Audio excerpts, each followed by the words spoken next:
All right, let's talk about wine. But we're not just going to talk about grapes or oak barrels today. We're diving deep into an element you can't see, you can't smell, and you can't taste, but one that is absolutely crucial to every single bottle. We're talking about nitrogen. Let's get into how this invisible force shapes the wine we all love. I mean, really think about it for a second.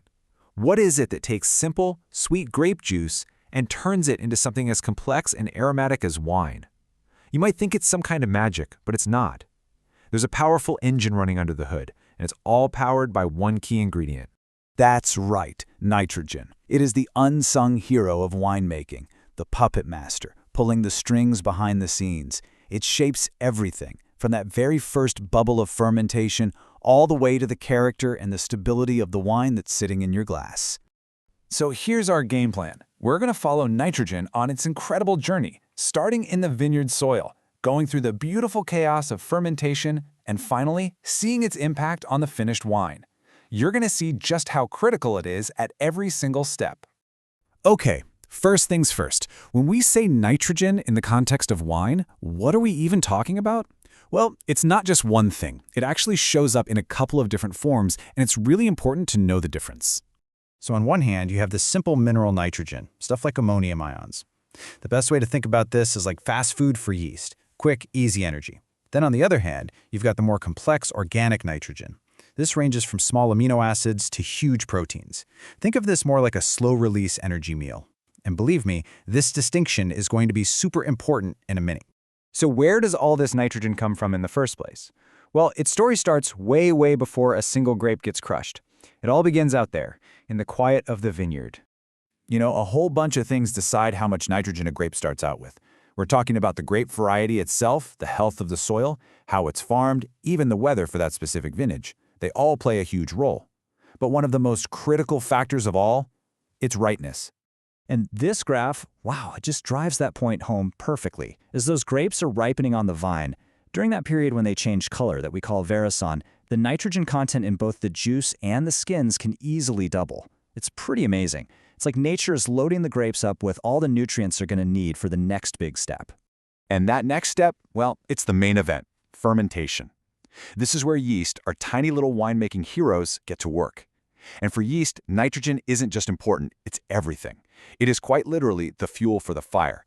But here's the catch. Yeasts can't just use any old form of nitrogen.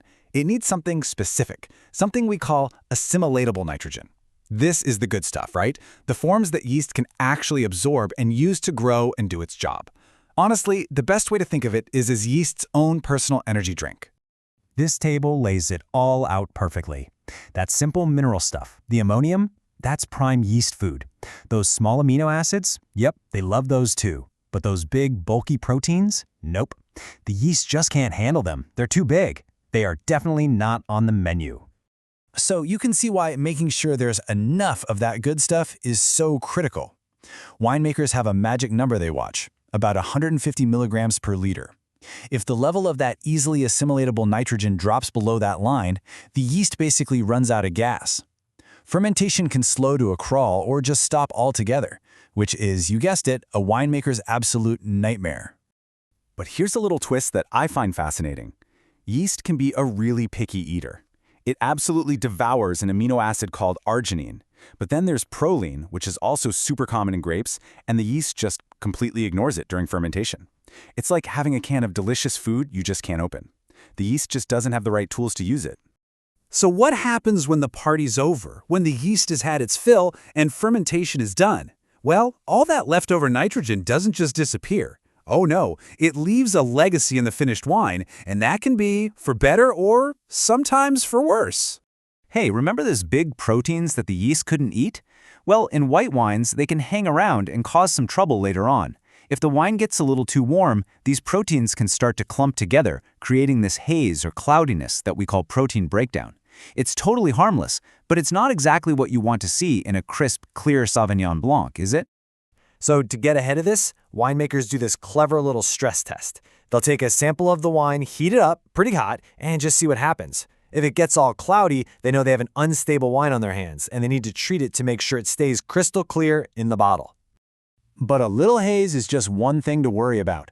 Having an excess of certain kinds of nitrogen left over can lead to much more serious problems. As this quote from our source material points out, it can hurt the wine's aroma, its overall stability, and even lead to the formation of some pretty nasty stuff. And this right here shows one of the most critical chemical pathways. If you follow the diagram, you can see how leftover arginine, the same stuff the yeast loves so much, can get converted into urea. Then, over time, that urea can react with the alcohol in the wine, and that forms ethyl carbamate, a compound that's actually regulated in many countries because of potential health risks. So, all of this, it just means the winemaker can't afford to just sit back and let things happen. They have to be an active manager, kind of like a conductor, carefully orchestrating the nitrogen levels through the entire process. And it is a true balancing act. I mean, look at this.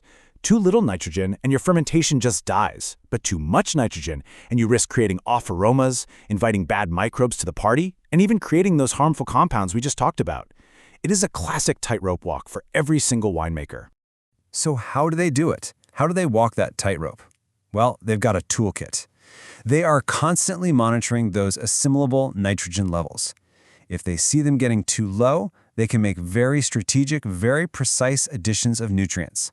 And a really smart technique is to add these nutrients in stages, giving the yeast just what it needs, exactly when it needs it.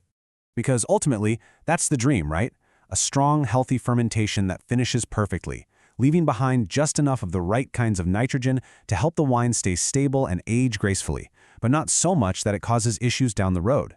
It's a really delicate blend of science and art. So the next time you pour yourself a glass of wine, just take a moment.